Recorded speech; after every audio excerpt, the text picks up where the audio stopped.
Halo sobat, halo teman-teman semua, selamat datang di channel YouTube kesayangan Anda ini. Kali ini kami akan menyampaikan berita-berita terbaru, baik berita politik maupun berita selebriti. Semoga berita yang kami sampaikan bermanfaat. Jangan lupa like, comment, dan subscribe biar tidak ketinggalan berita-berita yang kami sampaikan. Hore, Anies peringkat pertama Capres versi polling ILC. Hore, Anies peringkat pertama Capres versi polling ILC. Akun Indonesia Lawyers Club atau ILC membuat polling jika Pilpres digelar saat ini di Twitter. Hasilnya, Anies berhasil menang dengan angka lebih dari 50% alias menang satu putaran. Total ada 56.000 voters yang berpartisipasi dalam polling tersebut. Ada 4 nama yang masuk dalam polling tersebut, yaitu Ganjar Pranowo, Prabowo Subianto, Anies Baswedan dan Airlangga Hartarto.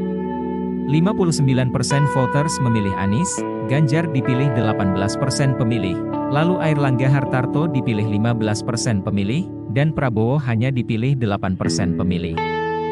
ILC tampaknya ingin menggiring opini masyarakat. Polling itu sangat tidak bisa dipercaya, karena sampling tidak sesuai kaidah statistik. Polling yang dilakukan ILC pastilah Anies yang menang. ILC dari dulu sudah terkenal sebagai acara debat yang ujung-ujungnya memojokkan pemerintah. Pendukung ILC otomatis para oposisi atau warga yang kontra dengan pemerintah. Jadi kalau ILC mengadakan polling capres terkuat, sudah pasti 1.000.000% Anies yang menang karena Anies mewakili sosok antitesis Jokowi. Dari keempat capres, hanya Anies yang benar-benar antitesis dan sesuai dengan keinginan rakyat yang kontra. Ganjar, Prabowo dan Airlangga satu gerbong dengan pemerintah. Yang percaya dengan polling, berarti nalarnya masih belum jalan. Dan mirisnya yang model seperti itu di negara ini masih banyak. Banyak yang bisa dipengaruhi melalui polling. Makanya polling berjamuran yang tujuannya memang untuk menggiring opini masyarakat kalau tidak mau disebut menyesatkan masyarakat. Sekadar info dan fakta, polling Pilpres 2019 juga selalu menjagokan Prabowo. Tapi di TPS, rakyat memilih sebaliknya. ILC pura-pura lupa dan memainkan strategi politik murahan. Kalau pollingnya dilakukan oleh akun yang pro pemerintah, dijamin yang menang mutlak pasti Ganjar. Tapi yaitu, hasilnya tidak kredibel dan reliable. Kalau ILC misalnya bikin polling di mana rakyat disuruh memilih antara Ganjar dan sandal jepit di Pilpres 2024, kemungkinan besar sandal jepit yang menang.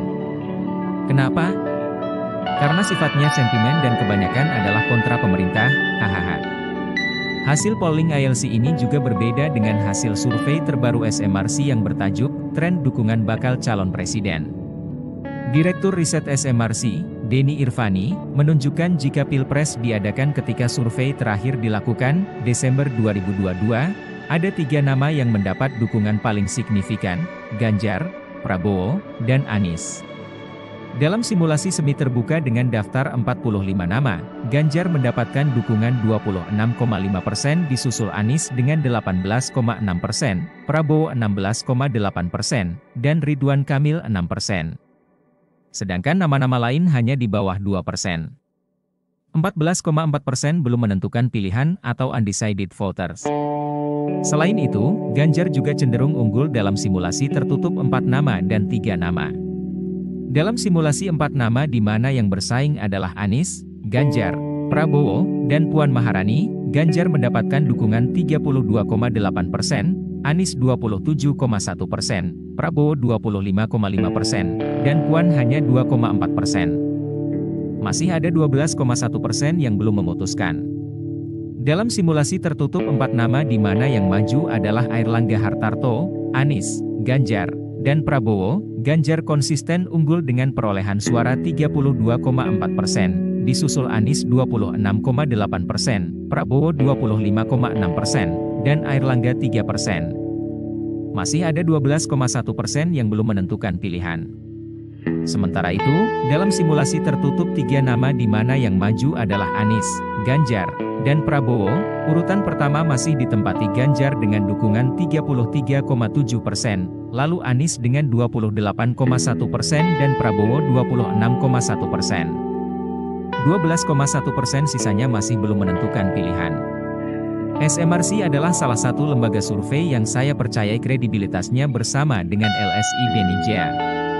Survei mereka tidak main-main. Memang akan ada margin of error atau tingkat kesalahan. Tidak ada survei yang sempurna.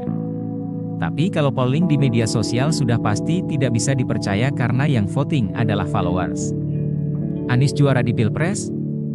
Benar kalau samplingnya adalah akun-akun tukang nyinyir pemerintah, kelompok di Petamburan, kelompok penjual agama, kelompok yang suka mengusung politik identitas, dan juga kelompok yang mudah dibohongi dengan janji surga dan sertifikat surga.